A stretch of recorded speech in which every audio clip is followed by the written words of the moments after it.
오늘 주신 하나님 말씀은 학개서 2장 10절에서 23절까지 말씀입니다. 학개서 2장 10절에서 23절까지 말씀, 우리 다 같이 교독하겠습니다. 제가 먼저 봉독합니다. 다리오 왕 제2년 아홉째 달 24일에 여호와의 말씀이 선지자 학개에게 임하니라. 이르시되 만군의 여호와가 말하노니 너는 제사장에게 율법에 대하여 물어 이르기를 사람이 옷자락에 거룩한 고기를 쌓는데 그 옷자락이 만일 떡에나 국에나 포도주에나 기름에나 다른 음식물에 닿았으면 그것이 성물이 되겠느냐 하라. 학개가 물음에 제사장들이 대답하여 이르되 아니니라 하는지라. 학개가 이르되 시체를 만져서 부정하여진 자가 만일 그것들 가운데 하나를 만지면 그것이 부정하겠느냐 하니 제사장들이 대답하여 이르되 부정하리라 하더라. 이에 학개가 대답하여 이르되 여호와의 말씀에 내 앞에서 이 백성이 그러하고 이 나라가 그러하고 그들의 손의 모든 일도 그러하고 그들이 거기에서 드리는 것도 부정하니라. 이제 원하건대 너희는 오늘부터 이전 곧 여호와의 전에 돌이 돌 위에 놓이지 아니하던 때를 기억하라. 그때에는 20고루 곡식더미에 이른즉 10고루뿐이었고 포도즙 틀에 50고루를 기르러 이른즉 20고루뿐이었느니라. 만군의 여호와가 말하노라. 내가 너희 손으로 지은 모든 일에 곡식을 마르게 하는 재앙과 깐부기 재앙과 우박으로 쳤으나 너희가 내게로 돌이키지 아니하였느니라. 너희는 오늘 이전을 기억하라. 아홉째 달 24일 곧 여호와의 성전 지대를 쌓던 날부터 기억하여 보라. 곡식 종자가 아직도 창고에 있느냐? 포도나무, 무화과나무, 석류나무, 감람나무에 열매가 맺지 못하였느니라. 그러나 오늘부터는 내가 너희에게 복을 주리라. 그달 24일에 여호와의 말씀이 다시 학개에게 임하니라. 이르시되 너는 유다 총독 스룹바벨에게 말하여 이르라. 내가 하늘과 땅을 진동시킬 것이요 여러 왕국들의 보좌를 엎을 것이요 여러 나라의 세력을 멸할 것이요 그 병거들과 그 탄자를 엎드려뜨리니 말과 그 탄자가 각각 그의 동료의 칼에 엎드려지리라. 만군의 여호와가 말하노라. 스알디엘의 아들 내 종 스룹바벨아, 여호와가 말하노라. 그날에 내가 너를 세우고 너를 인장으로 삼으리니 이는 내가 너를 택하였음이니라. 아멘. 만군의 여호와의 말이니라 하시니라. 아멘. 자, 오늘은 학개서 2장 10절에서 23절까지 말씀을 통해서 오늘부터는 내가 너희에게 복을 주리라 라는 말씀을 증거할 때 여러분 많은 은혜 받는 시간 되기를 바랍니다. 오늘 본문 말씀 날짜를 우리가 좀 주목해 볼 필요가 있는데요. 다리오 왕 2년 9월 24일에 여호와께서 학개에게 말씀하셨다라고 기록하고 있습니다. 이 시기가 왜 중요하냐면 이때는 이스라엘 달력으로 9월은 우리나라 양력으로 11월인데 우리나라 기후와 중동의 기후가 다르잖아요. 중동 지역에서 이스라엘 달력 9월은 씨 뿌리는 시기입니다. 이때 씨를 뿌려야 이제 겨우내 농사를 지어서 이제 새해가 됐을 때 우리로 말하자면 봄에 그들은 추수를 해요. 그러니까 이제 그들의 9월에 씨를 뿌려서 이제 새싹이 나고 농사를 이제 시작을 해야 되는 겁니다. 근데 이때 필요한 하나님의 은혜가 필요한데 그게 뭐냐면 이른 비예요. 자, 종자 씨를 뿌리려면 토양이 비옥하기도 하고 또 물에 충분히 적셔져야 됩니다. 수분기가 있어야 되는 거죠. 그래야 곡식을 심어서 곡식이 싹이 나지 않겠습니까? 이때 이스라엘 백성들은 하나님의 은혜를 구하는데 이른 비, 그러니까 종자씨가 심기어져서 싹이 달 수 있는 그 은혜의 비가 내리기를 기대한다는 거예요. 그런데 역사적인 배경을 보면 이스라엘 백성들이 수년간 계속해서 기근이 찾아왔어요. 근데 그 기근이 언제 찾아왔냐면 이른 비가 내려야 할 때 이른 비가 내리지 않는 겁니다. 그러니 농사를 제대로 시작할 수가 없는 거예요. 뭔가 농사를 지어서 진행을 하다 보면 씨가 싹이 잘 안 나는 겁니다. 또 싹이 났다 할지라도 자라나서 추수를 할 때 보면 온갖 병충해에 시달려서 많은 곡식을 거둘 수가 없는 거예요. 시간 관계상 차근차근 성경을 읽어가면서 설명을 해야 되는데 그냥 제가 요약해서 설명을 해드릴게요. 이스라엘 백성들이 오늘 본문의 말씀 보니까 농사를 지어요. 그래서 이식가마를 거둬들였습니다. 20가마를 걷어들여서 탈곡을 했어요. 그런데 10가마밖에 남지 않아요. 왜냐? 쭉정이가 그렇게 많은 거예요. 그리고 포도를 재배해서 즙을 짜요. 한 20박스를 가져와서 즙을 짰는데 20박스의 즙을 짜니까 한 20박스가 나오겠지 기대했는데 세상에 10박스, 20박스밖에 안 나오는 거예요. 그러니까 이스라엘 백성들이 농사를 지으면 곡식도 쭉정이가 나오고 병들고 포도도 더 병들어서 아무리 노력해도 그들이 자기가 원하는 결과를 만날 수가 없었습니다. 그 원인이 보니까 오늘 성경 말씀을 보면 기근이 있었고 병충해가 있었는데 그 병충해도 깐부기 재앙이라고 나오잖아요. 이 깐부기 재앙이 뭐냐면 곡식에 검은 곰팡이가 피어서 이 곡식이 썩어 들어가는 병을 말합니다. 그러니까 이스라엘 백성들은 비도 내리지 않지, 또 깐부기 재앙이라고 해서 곡식 알갱이에 곰팡이가 슬지, 그러니까 이스라엘은 정말 큰 어려운 가운데 있습니다.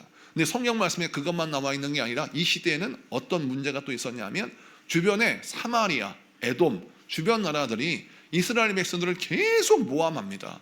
이스라엘 백성들의 경제권이 회복되면 사마리아나 주변 나라의 경제권이 좀 어려움을 겪으니까 이들은 항상 생각하기에 이스라엘이 경제적으로 어려워야 돼요. 그래서 곡식 농사를 못 져야 자기 나라에 와서 곡식을 사 먹을 거 아닙니까? 또 이 사람들의 경제 활동이 안 돼야 자기 나라 와서 물건을 사갈 거 아니에요.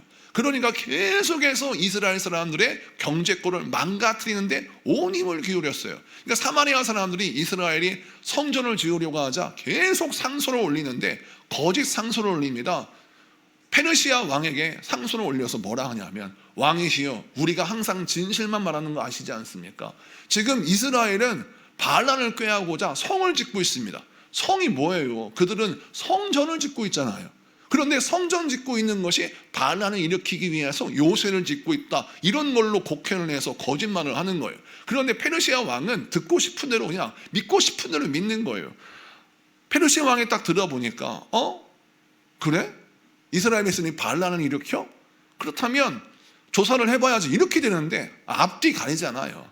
그냥 조금이라도 미혹된 것이 있지 않게 하기 위해서 어떻게 하냐, 조사도 안 하고 성전 건축을 멈추게 하고 또 이스라엘 백성들에 대한 어떤 지원을 멈추게 했어요.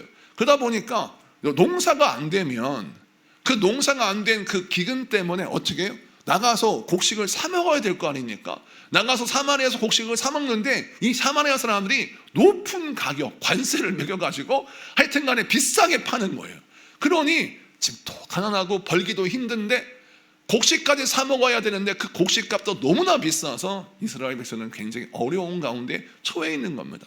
그런데 이 문제를 해결하기 위해서 아무리 애를 쓰고 페르시아 왕에게 우리는 무고합니다, 우리는 잘못이 없습니다 말을 해도 페르시아 왕은 자기 믿고 싶은 대로 믿는 거예요. 내가 생각할 때 무슨 의욕이 있는 것 같으니 너희들은 지원을 받을 수 없어 라고 해가지고 페르시아 왕이 누구 말을 들었어요? 이 사마리아 사람들의 말을 들어버린 거예요. 그러니 이스라엘 백성들의 형편이 굉장히 어려워진 겁니다. 이런 즈음에 하나님께서 이스라엘 백성들에게 다시 말씀하시기를, 지금 형편이 어렵다고 해서 너희를 모함하는 사람들이 그렇게 많다고 해서 너 믿음 생활 중단하면 안 된다. 믿음 생활은 계속 열심히 해야 된다. 세상에 난리에 소문이 있다 할지라도 너는 하나님 앞에 온전하게 예배하고 성전을 다시 재건해야 된다라고 말씀합니다. 그러자 이스라엘 백성들이 죽으면 죽으리다는 믿음을 가지고 산에 올라가서 나무를 해다가 잡목으로 성전을 짓고 있는 겁니다.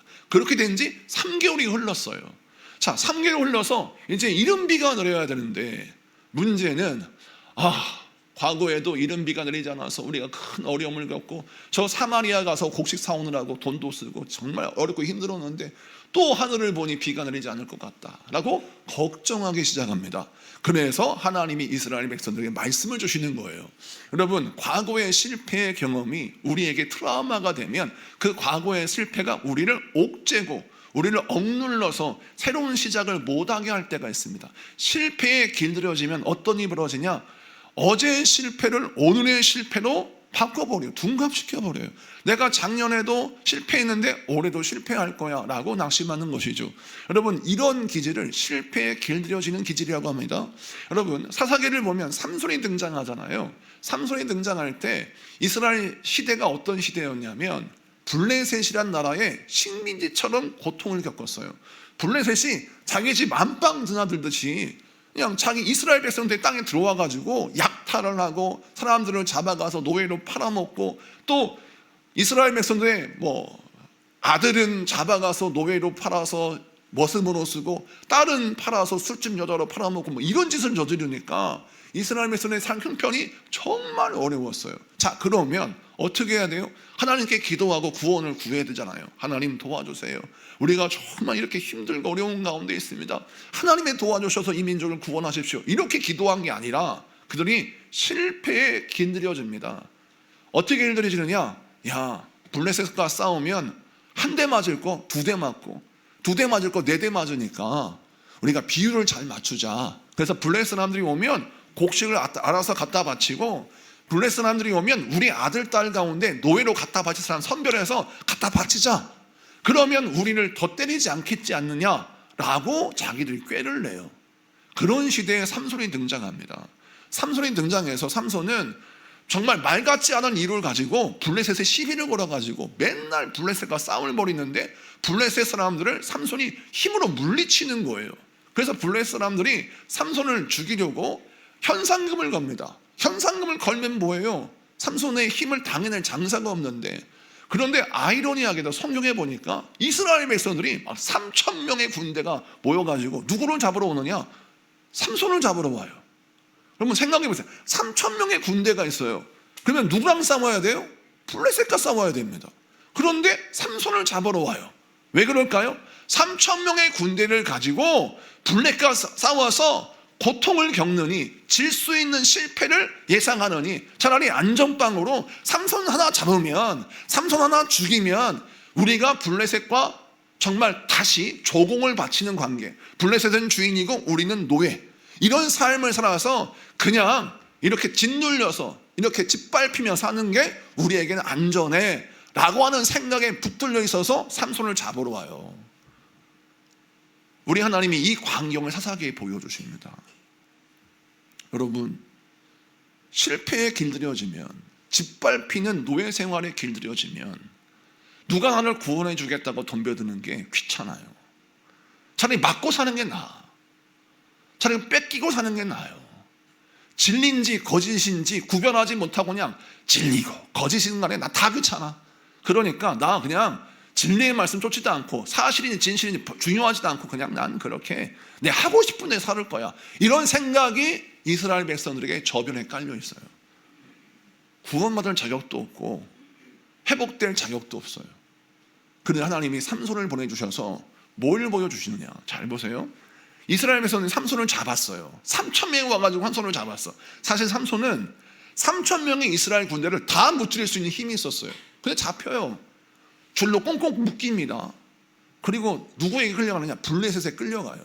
자, 이 바보 같은 이스라엘 백성 3,000명의 군대가 삼손을 갖다 바치면서 여기 당신들이 원하는 지명수배자 삼손이 여기 있습니다 라고 바쳐요. 그때 삼손이 줄을 딱 끊어요. 그리고 옆에 있는 나귀 턱뼈로 몇 명을 죽이느냐? 블레셋 군대 1,000명을 때려 죽입니다. 그 장면이 성경에 기록되어 있는데, 이 장면을 왜 하나님 허락하셨을까? 나귀 턱뼈로 1,000명을 때려 죽였다. 삼손이 이렇게 힘이 강한 헐크와 같은 사람이다. 이걸 강조하는 게 아니에요. 여러분, 한 명이 하나님의 영에 붙들려 있으면 되도 안 되는 무기, 남들은 흠모하지도 않는 나귀 턱뼈 하나라도 적들을 1,000명을 무찌를 수 있는 힘을 발휘할 수 있는데, 3,000명의 군대를 갖고 있는 이스라엘 백성들이 고작 한다는 짓이 삼손을 갖다 바치고 블레셋의 마음을 잘 어루만져 비율을 맞추면 블레셋이 던져주는 떡, 블레셋이 안겨다주는 잠깐의 평화, 블레셋이 내 아들 딸 가운데 아들 둘이 있는데 아들 하나 잡아가고 딸이 둘이 있는데 딸을 하나 잡아가서 그래도 반쪽은 남았지 않느냐라고 하는 이 어리석은 앙이, 이런 것에 길들여져 있는 이스라엘 백성을 깨닫게 하시는 겁니다. 너 왜 짓밟히는 인생을 살면서 저항하지 않고 너 왜 그렇게 노예 같은 인생을 살면서 왜 낙심하고 있느냐라고 말씀하시고, 실패에 길들여지지 마라, 패배에 길들여지지 마라, 너는 패배하기 위하여 창조된 존재가 아니다라고 말씀하시는 겁니다. 그러므로 우리는 무엇을 기억해야 돼요? 과거에 내가 실패를 경험했고 과거에 패배를 경험해서 내 인생이 온통 상처투성이라 할지라도 나를 살리신 하나님의 말씀이 들려진다면 그 말씀을 붙들어야 되는 겁니다. 그 말씀을 붙들고 새로운 인생을 시작해야 되는 것이죠. 이스라엘 백성들에게 말씀합니다. 내가 너희를 살리기 위하여 하나님의 말씀을 주었고 그 말씀에 순종해서 너희가 지금 성전 기초공사를 하고 있지 않느냐, 산 위에 올라가 나무를 가져다가 나무 성전을 짓고 있지 않느냐, 너가 지금 최선을 다해서 하나님 말씀을 순종하고 있는데 내가 너를 버리겠느냐 라고 말씀하시고 그들에게 말씀하십니다. 내가 오늘부터 너희에게 복을 주리라 라고 말씀하시는 거죠. 사랑하는 성도 여러분, 여러분은 어떤 실패에 길들여지고 있습니까? 어떤 패배에 묶여 있습니까? 이스라엘 백성들이 노예로 인생 살면서 얼마나 큰 어려움을 겪었습니까? 아들을 낳으면 아들을 산파가 다 잡아 죽여야 하는 그런 시대가 도래했어요. 애굽 왕이 가만히 살펴보니까 이스라엘 인구가 너무 많아지는 거예요. 그래서 신하들이 말합니다. 왕이시여, 이스라엘 노예의 숫자가 너무나 많습니다. 인구 조절 좀 해야 되겠습니다. 아, 그래? 저들이 반란을 일으키면 우리 애굽이 큰 어려움을 겪을 것 같으니까 남자아이가 태어나면 산파 보고 다 잡아 죽이도록 법을 좀 선포하십시오 라고 하니까 애굽의 왕이 그냥 아무런 고민 없이, 그럼 이스라엘 노예들은 아들이 태어나면 다 잡아 죽여라, 그래서 상하 조절하자, 뭐 이렇게 한 거예요. 그래서 남자가 태어나면 잡아 죽이는 그런 상황이 벌어진 거예요. 그래서 모세의 어머니가 자기가 낳은 아들 모세를 살리기 위하여 그를 갈대 상자에 담아서 나일강에 띄어보내잖아요. 그러다가 모세가 흘러가서 애굽의 공주가 목욕하다가 모세를 건져 올려서 자기 양자로 삼는 그런 스토리가 이어지는데, 이만큼 이스라엘 노예들은 애굽에 살면서 비참하게 살았어요. 자기가 자식을 낳아도 내가 키울 수 없어요. 내가 아들을 낳아도 그를 살릴 수 없어요. 이게 얼마나 비참한 삶입니까? 그들을 불쌍히 여기셔서 하나님이 모세를 통하여 그들을 건지시기 원하셨어요. 모세가 80세 하나님께 부름을 받는데 사실 모세는 하나님께 부름받을 수 있는 형편과 처지가 아니었어요. 왜? 아니, 나이 먹어서 이제 편안한 은퇴 삶을 누려야 되는데 하나님이 이스라엘 백성들을 구원하시래요. 그래서 모세가 안 간다 하는 걸 하나님은 모세에게 가라 말씀하시고 여러 가지 기적의 사건을 통해서 모세에게 소명을 주셨어요. 그 소명을 받고 모세가 겁도 나고 두려움이 있어요. 내 나이에 어떻게 쓰임받을 수 있을까? 내가 할 수 있는 게 아무것도 없는데 하나님이 도와주신다고 하니까 하나님 의지하고 애굽에 가요. 그래서 애굽의 바로를 만납니다. 이스라엘 백성을 놓아주어라, 하나님의 말씀이다. 그러니까 애굽의 바로가 어떤 말이 듭니까? 아니, 어디 이상한 노인이 싸워가지고 이스라엘 노예를 놓아달라 그러니까 이런 미친 사람이 다 있나? 그래가지고 오히려 애굽 사람들을 시켜서 이스라엘 노예들을 더 힘들게 만든 거예요. 강제 노동을 시키는데 벽돌을 만드는데 벽돌 만들 기자재를 제공하지 않는 겁니다. 벽돌을 만들 수 있는 개수는 그대로 정해져 있지만 그 개수를 만들 만큼 기자재를 줘야 벽돌을 만들 거 아니에요? 그런데 그 벽돌을 만들 수 있는 기자재인 지푸라기를 주지 않는 거예요. 그러니까 이스라엘 백성의 노동이 더 힘들어집니다. 그때 성경을 보니까 뭐라 하느냐, 이스라엘 백성이 모세에게 찾아와서 이렇게 말해요. 우리가 당신 보고 언제나 우리는 구원해달라고 했습니까? 우리는 그냥 이렇게 노예로 사는 게 좋아요. 하나님의 말씀이고 뭐고 다 소용없어요. 나는 편한 대로 믿고 싶고 편한 대로 생각하고 싶고 편한 대로 생각하고 싶어요. 우리에게 하나님의 말씀 진리 이런 거 말하지 말아요. 그냥 내가 믿고 싶은 대로 믿고 싶어요. 그러니까 하나님이 우리를 구원하신다, 약속하셨다는 거 그거 말하지 말고 그냥 내버려 두세요. 나는 그냥 벽돌 만들면서 노예로 살고 싶어요. 아니, 당신 자식이 태어나면 노예로 그냥 인생을 살 텐데 그게 좋습니까? 라고 말하면 그들이 뭐라 하냐면 그것도 운명이지요.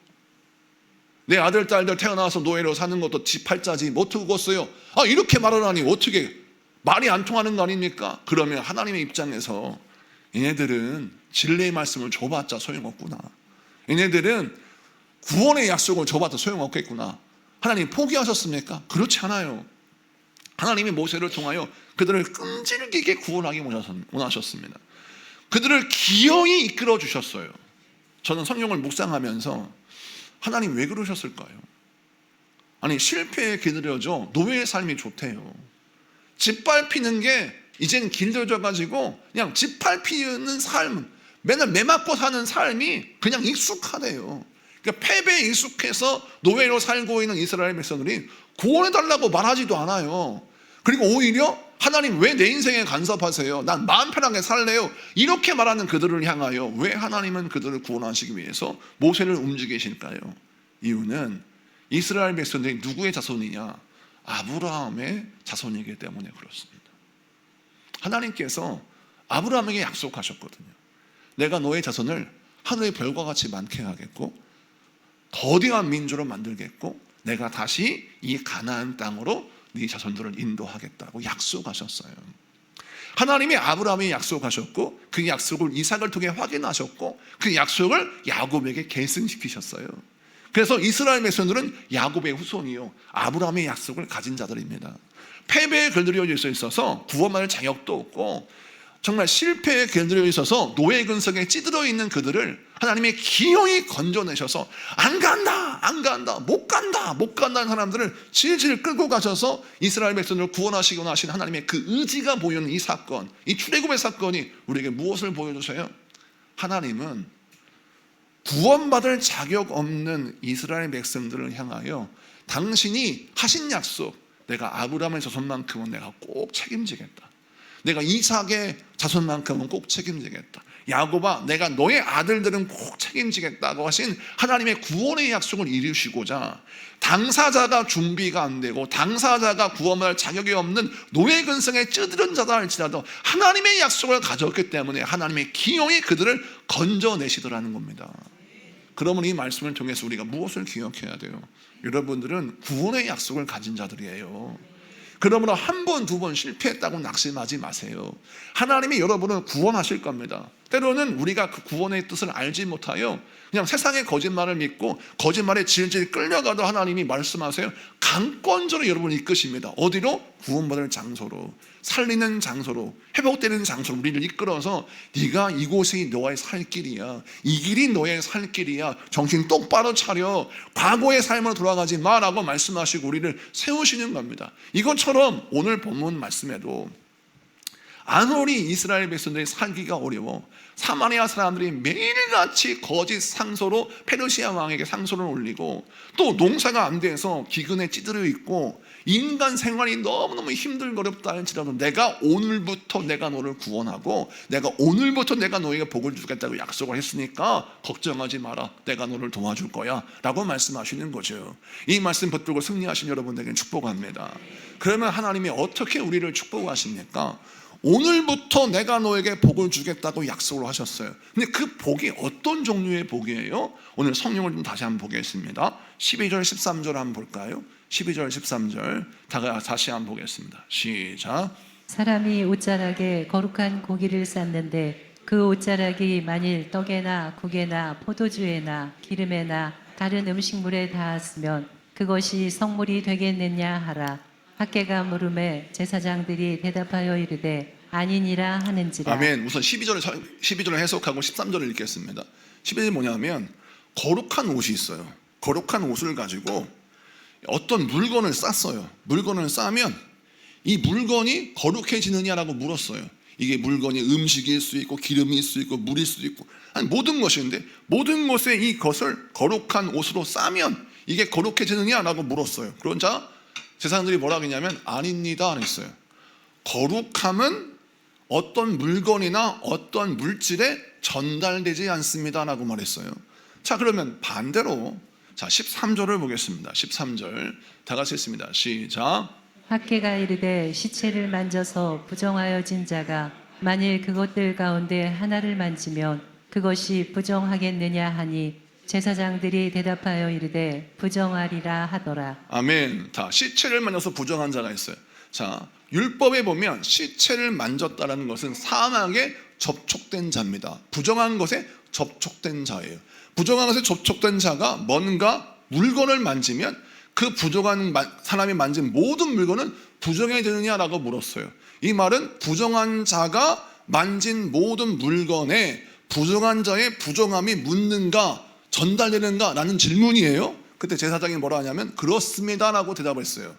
자, 그럼 종합해 보면 거룩함은 전달되지 않는데 부정함은 전달되고 전염된다라는 공식이 성립되잖아요. 그러면서 하나님 뭐라 하시냐면 14절에 이렇게 말씀하세요. 자, 다 같이 읽습니다. 시작.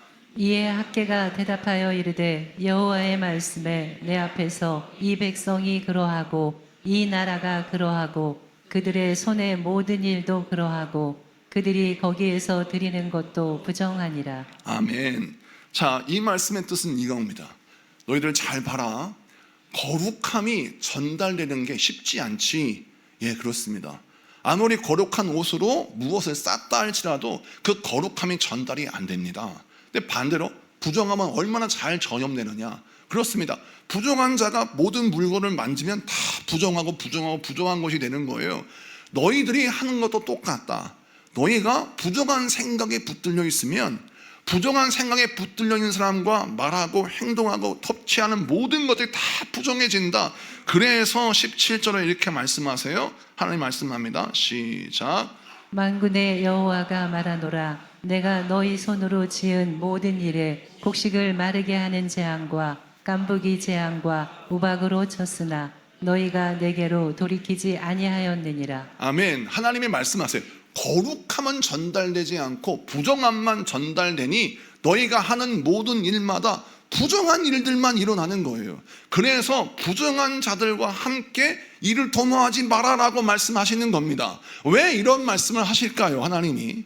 자, 오늘 학계를 계속 연속으로 강의를 하고 있는데 오늘 본문에 강조하는 건 뭐냐면 이스라엘 백성들이 자, 힘들고 어려운 상황 속에 놓였다 보니까 귀가 어디로 발달되냐면 부정적인 이야기를 하는 사람의 말에 귀가 번뜩 뜨이는 거예요. 그러면서 소망을 누가 얘기하면 그게 듣기가 싫은 겁니다. 왜? 소망의 말씀을 듣고 뭔가 희망을 가지고 뭔가를 시작을 해보면 해결해야 할 일들이 한두 가지가 아닌 거예요. 우선 기근의 문제가 해결돼야 되고, 두 번째 사마리아 사람들의 전술적인 방해를 해결해야 되고, 세 번째 부지런해야 되는데 아유 어떻게 더 부지런하게 살아. 너무 힘들어요. 네 번째, 삶의 의욕이 없어요. 아무리 노력해봤자 내 인생에 바뀔 것 같지가 않은 거예요. 그래서 아무것도 하기가 싫은 겁니다. 그래서 소망과 희망을 주는 말씀을 들으면 마음이 움직이지 않는데 부정적인 얘기를 하면 그게 마음에 꼭 와닿아. 왜? 일하기 싫을 때 일 안 해도 돼. 기도하기 싫었는데 아유 마침 잘 됐어. 기도 안 해도 돼. 예배하기 싫었는데 마침 잘 됐어. 예배 안 드려도 돼. 그러면서 우리로 하여금 모든 하나님에 대한 욕구, 의지, 열정 이걸 다 채워버리는 거예요. 그러면 어떤 일이 벌어지냐? 우리 하는 모든 일에 병충해가 있는 거지. 오늘 말씀에 보니까 깐부기 재앙과 곡식 마르게 하는 재앙과 우박으로 치는 하나님의 징계를 왜 내리셨냐? 정신 바짝 차려라는 거예요. 네가 지금 누구 말을 듣고 있느냐라고 말씀합니다. 우리 하나님은 우리가 말씀하세요. 하나님의 말씀을 청종하라. 할렐루야. 하나님이 반드시 우리를 살리신다고 하셨어요. 하나님 반드시 우리를 구원하신다고 약속해 주셨어요. 아무리 사방에 우겹상을 당한다 할지라도 내가 반드시 너를 구원하겠어. 내가 반드시 너를 도울 거야. 그러니까 지금 믿음 생활 잘하기 위해서 3개월 동안 순종했는데 흔들리지 말고 하나님의 말씀 붙들어. 거룩함은 힘든 게 어려워. 하지만 이 어려운 일을 해내야 돼. 하나님의 능력을 붙들어야 돼 말씀합니다. 이 말씀이 어떻게 이루어져요? 신약에 가보니까 부정함을 갖고 있는 여자가 등장하죠. 12의 혈루병 걸린 여인입니다. 12의 혈루병 걸린 여인은 계속해서 12년 동안 하혈하기 때문에 율법에 보면 그 사람은 부정한 사람이라 그 사람이 만지는 모든 물건은 부정해지는 거예요. 이 혈병 걸린 여인은 사람 구실을 하지 못하고 사람 대접을 못 받아요. 그 사람 가정에서도 버림을 받습니다. 만약 이 12의 혈병 걸린 여인이 이 컵을 만졌어요. 이 컵을 만지면 이 컵은 부정한 것이 되었어요. 이 컵은 쓸 수가 없습니다. 이 여인이 만진 컵은요 부셔서 버려야 돼요. 씻지도 안 돼. 씻어도 안 돼. 그러니까 이 여인이 만약 동네에서 길을 지나가다 남의 집 벽돌을 만졌다? 그럼 벽돌이 부정해진 것이냐? 벽돌을 깨 부셔야 되는 거예요. 그러니 이 여인이 동네에 살 수 있겠어요? 사람들이 이 여인을 내쫓고 길에서 내몰아서 동네에서 내몰아서 이 여인은 버림받을 수밖에 없는 여인이죠. 근데 그 여인이 예수님을 만나서 살고 싶었어요. 그래서 예수님이 와서 예수님의 옷깃을 만졌죠. 자, 그러면 상식으로는 예수님의 옷깃을 만졌기 때문에 예수님이 부정한 자가 되는 거예요. 그런데 어떻게 돼요? 예수님의 거룩함이 그 여인에게 전달되는 겁니다. 구약에서는 학계가 말하기를 거룩한 옷을 가지고 어떤 물건을 덮으면 그게 거룩해지느냐? 율법에 대자면 아니오가 답이었는데 신약에 보니까 예스라는 거예요. 예수님의 거룩함에 접촉된 이 12의 혈류병 걸린 여인의 부정함이 예수님의 거룩함으로 덮여져서 이 12의 혈류병 걸린 여인이 깨끗이 낫게 되고 온전케 되고 구원을 얻었다라는 거예요. 여러분, 예수님의 거룩함은 여인의 부정함을 뒤엎고도 남을 수 있는 강력한 능력의 거룩함이었어요. 그 사건 이후 야이로의 딸을 만나시죠. 야이로의 딸을 만날 때 예수님께서 야이로의 딸의 집에 거의 도착했어요. 그러자 사람들이 말하기를 야이로의 딸이 죽었대요. 희망이 없대요. 이미 죽은 지 오래되어서 이제는 구원할 수 없대요. 근데 예수님이 들어가셔서 어떻게 합니까? 사망한 자의 시신의 손을 붙잡죠. 딸아 일어나라. 소녀야 일어나라. 달리다 쿵 하고 그 소녀를 일으키시니 어떻게 벌어져요? 그 소녀가 일어납니다. 잘 보세요. 구약의 율법에 보면 사망한 자의 시신의 손을 잡는 순간 그 사람은 부정한 자가 되어서 똑같이 부정한 인생이 되어버릴 수밖에 없는데 예수님이 생명을 가지신 분이에요. 거룩함을 가지신 분이에요. 그분이 야이로의 딸의 손을 잡으니 어떤 일이 벌어져요? 예수님의 생명과 거룩함이 그 소녀에게 흘러들어가 그 소녀가 구원을 받는 놀라운 역사가 일어납니다. 이 말씀을 통하여 우리가 무엇을 알 수 있어요? 아하, 구약의 율법의 한계는 거룩함의 전이와 또 이 부정함의 전달하는 부분이 인간의 한계를 정말 묘실히 드러내는 것인데 신약에 보니까 예수님의 거룩한 생명의 질서 안에 들어가는 모든 자들은 우리의 부정함이 예수님의 거룩함으로 바뀌게 되고 우리의 사망이 예수님의 생명으로 바뀌게 되니 예수 안에 들어가는 모든 사람들은 무엇을 얻어요? 정결함을 얻고 거룩함을 얻고 생명을 얻는다는 것입니다. 할렐루야. 그럼 오늘 말씀에 오늘부터 내가 너희에게 복을 주리라 라는 말씀이 예수님께서 이루시는 놀라운 승리로 어떻게 이루어지느냐? 예수님 안에 들어갈 수 있는 기회를 주님이 허락하신 겁니다. 나는 부정한 자였어요. 내가 만지는 모든 것은 부정할 수밖에 없어요. 그런데 내가 예수 안에 들어가자 내가 주님 안에 접촉된 자가 되고 주님 안에 들어가는 자가 되어서 예수님의 생명이 나의 생명이 되고 예수님의 거룩함이 나의 거룩함이 되어서 주님 앞에 고개 들 수 없는 죄인이었는데 주의 거룩함이 덮여지자 주님이 나의 주홍같이 붉은 죄를 다 씻어주시고 나를 새롭게 하셔서 구원을 허락해 주시고 주의 생명이 사망에 붙들린 나의 심령 속에 부어져 내가 생명을 가진 존재가 되게 하셨다라는 겁니다. 그러면 이 말씀을 통해서 우리가 가져야 할 은혜가 바로 무엇입니까? 주님은 오늘 여러분들을 주님의 생명과 거룩한 질서 안으로 초청하고 계십니다. 너는 사망의 질서 안에 갇히지 말고 생명의 질서 안으로 들어와라. 왜 과거의 질서, 그 사망의 질서, 부정함의 질서에 묶여서 왜 부정함에 붙들려 신음하고 있느냐? 거룩함의 질서, 생명의 질서 안으로 들어와. 내가 너를 깨끗하게 할 거야. 내가 너를 거룩하게 할 거야. 내가 너를 새롭게 할 거야. 과거로 돌아보지 말고 오늘 내가 너에게 부어주는 이 생명의 질서 안에 들어와서 넌 승리해라 라고 말씀하시는 거죠. 오늘 이 말씀 붙들고 승리하신 여러분에게 축복합니다.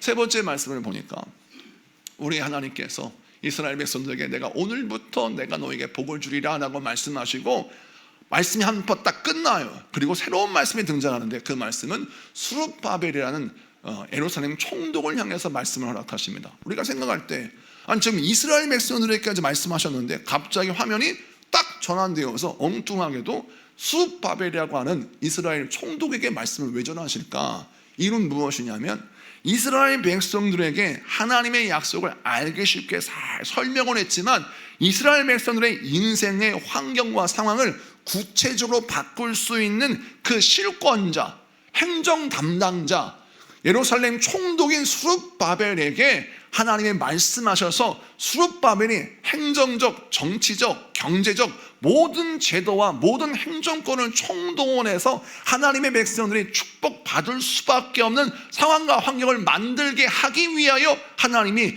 스룹바벨에게 말씀하십니다. 그런데 20절 말씀 보면 참 감사한 건 이렇게 쓰여져 있어요. 20절에 그달 24일에 여호와의 말씀이 다시 학개에게 임하니라 이르시되 21절 너는 유다 총독 스룹바벨에게 말하여 이르라 내가 하늘과 땅을 진동시킬 것이요. 아멘. 자, 오늘 말씀 보니까 하나님께서 이스라엘 백성에 하셨던 말씀을 했던 그날 9월 24일에 이스라엘 백성에게 말씀하셨는데 동일한 날 스룹바벨에게도 똑같이 말씀하셨다는 거예요. 이건 뭘 뜻하냐면 하나님께서 이스라엘 백성에게 하신 약속을 실제적으로 이루시기 위하여 실권자인 총독 스룹바벨에게 동시에 말씀하셔서 하나님의 약속이 현실 가운데 이루어질 수 있도록 역사하시고 움직이시고 일하셨다는 겁니다. 하나님의 약속은 뜬구름 잡는 약속이 아니에요.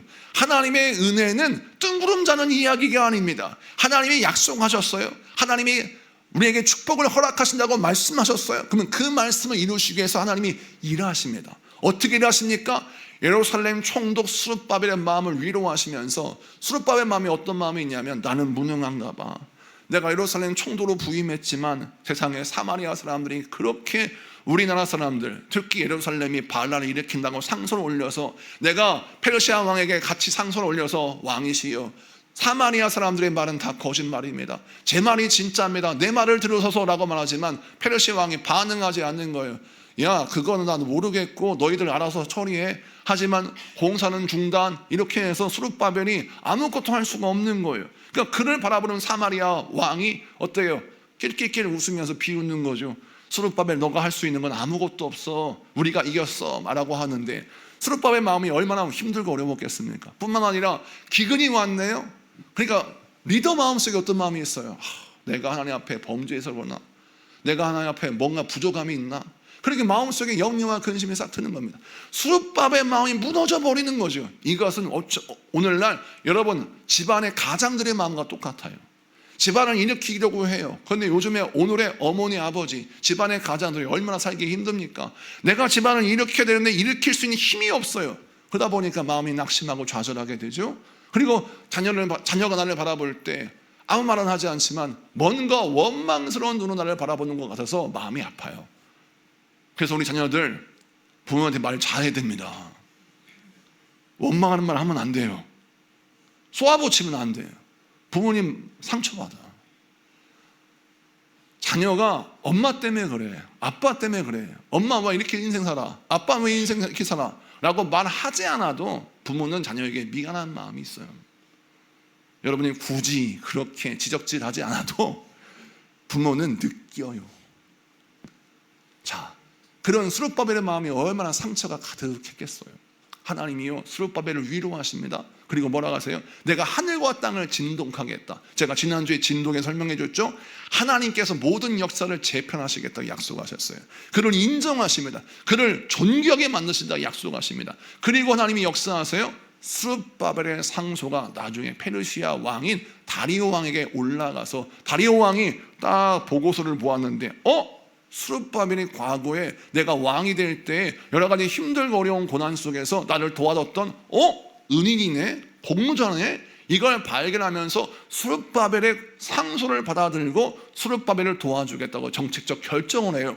그래서 스룹바벨이 마지막에 다리오 왕의 지원을 받아서 성전 건축을 마무리하게 됩니다.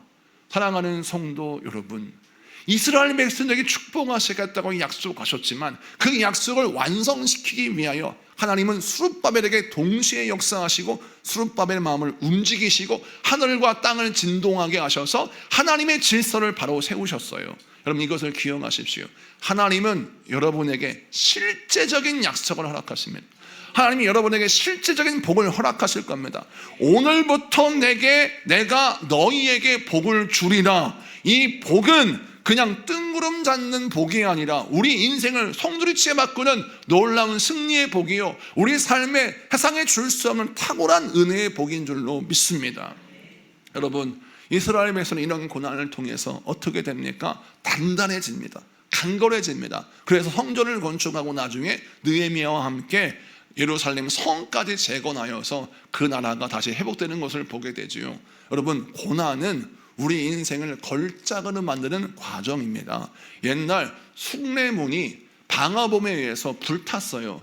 그래서 나라가 발칵 뒤집혔죠. 아니, 이런 문화재에 정말 역사에서 바꿀 수 없는 엄청난 문화재가 방화범에 의해서 불타버렸으니 숭례문을 어떻게 회복시킬 것인가 고민하면서 여러 명장들을 데려다가 숭례문 복원 작업을 진행했는데 목재가 필요할 거 아닙니까? 어떤 목재를 썼냐면 강원도 영월이나 태백에 있는 적송이라고 하는 나무를 썼어요. 제가 사진을 준비했는데 이 적송이라는 나무는 겉표면이 이렇게 뻘겋습니다. 그래서 적송이라는 별명을 갖고 있어요.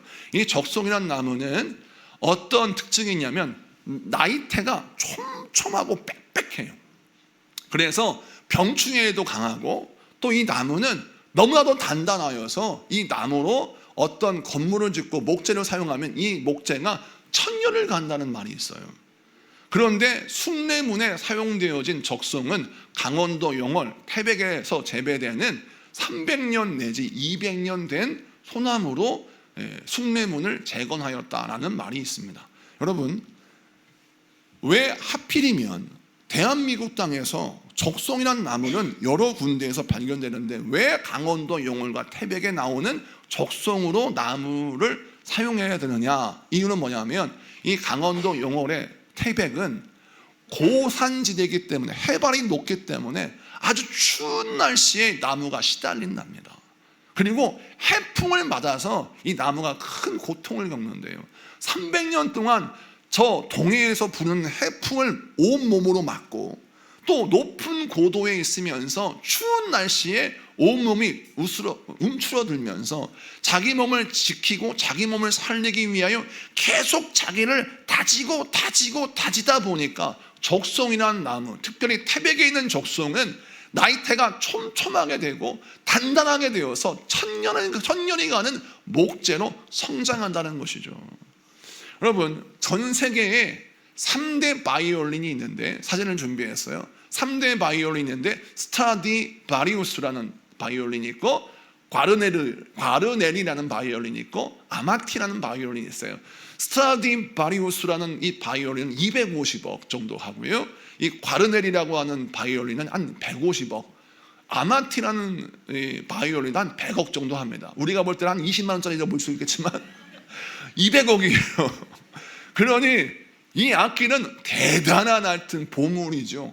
이 보물과 같은 악기들이 딱 증여되어 있는데 이 세계 3대 바이올린, 이 스트라디바리우스, 과르네리, 아마티, 이 바이올린의 공통점이 있어요. 그게 뭐냐면 18세기 나무로 만든 악기라는 거예요.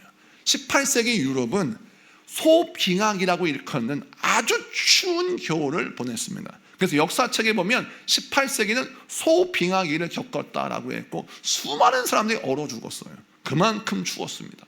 근데 그 소빙하기를 겪을 때 자란 나무로 바이올을 만들었는데 그 나무가 명품이 되고 걸작이 되었다는 거예요.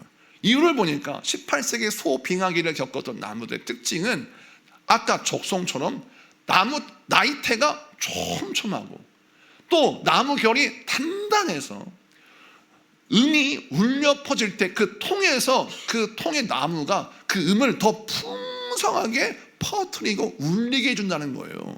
그래서 다른 나무와 다르게 이 18세기 소빙하기를 겪었던 이 나무는 아주 명품 악기 나무가 되어서 그때 나무로 만든 악기가 지금도 고가에 팔리고 있고 보물처럼 여겨지고 있다는 거예요.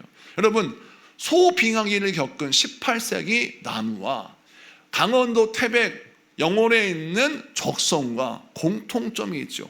고난을 겪고 나니 그 나무가 단단해지고 걸작이 되었더라는 거예요. 우리 하나님께서 이스라엘 백성들의 인생을 걸작으로 만드시기 위하여 여러분에게 고난을 잠시 허락하신 것입니다. 이 고난을 겪고 있는 여러분의 마음을 하나님이 헤아리셔서 여러분이 낙심하고 포기할까 봐 뭐라고 말씀하세요? 오늘부터 내가 너에게 복을 줄 거야. 그러니까 낙심하지 말고 포기하지 말고 너의 인생을 걸작으로 만드시는 하나님의 손길을 바라보면서 지금 멈추지 말고 끝까지 나아가 이 고난을 돌파해라. 멈추면 여러분의 인생은 동굴이 되지만 뚫리면 여러분의 인생은 터널이 됩니다. 여러분, 동굴의 인생은 아무것도 왔다 갔다 할 수 없는 인생이지만 터널이 되는 인생을 보세요. 내가 저쪽으로 갈 수도 있고 그쪽에서 나에게 올 수도 있는 거예요. 하나님과의 관계에 터널이 열리면 어떤 일이 벌어져요? 나의 기도가 상달되고 하나님의 복이 전달되는, 연결되는 통로가 열리는 거예요. 여러분, 여러분의 인생을 동굴 만들지 말고 터널 만드시는 여러분에게 축복합니다. 말씀을 마칩니다. 과거의 실패의 기억속에 갇혀서 여러분 노예의 근성을 버리지 못하고 그저 세상의 비유나 맞추면서 마음 편하게 사는 게 진짜 복이라고 착각하고 있습니까? 그거 진짜 복 아닙니다. 마음의 부대낌과 불편함, 이것을 극복해야 그 사람은 성공합니다. 우리 하나님 우리에게 말씀합니다. 과거의 실패에 붙들지 마라. 내가 오늘부터 내가 너에게 복을 주리라. 하나님의 약속을 가진 백성들, 내가 너의 아들, 딸을 책임져 줄 것이다. 나의 앞에, 내 앞에 너의 믿음을 보여라라고 말씀합니다. 우리 하나님이 지금도 우리의 믿음을 보십니다. 우리가 자식한테 해줄 게 뭐가 있습니까? 자식한테 해줄 게 아무것도 없습니다. 우리가 해줄 수 있는 오직 하나, 하나님의 약속, 그 계승자가 될 수 있는 특권을 줄 수밖에 없는 거예요. 오늘 이 말씀 붙들고 여러분 기도하셔서 오늘부터 내가 너에게 복을 주겠다, 이 말씀이 온전히 이루어지는 여러분 인생 되기를 축복합니다. 기도합시다.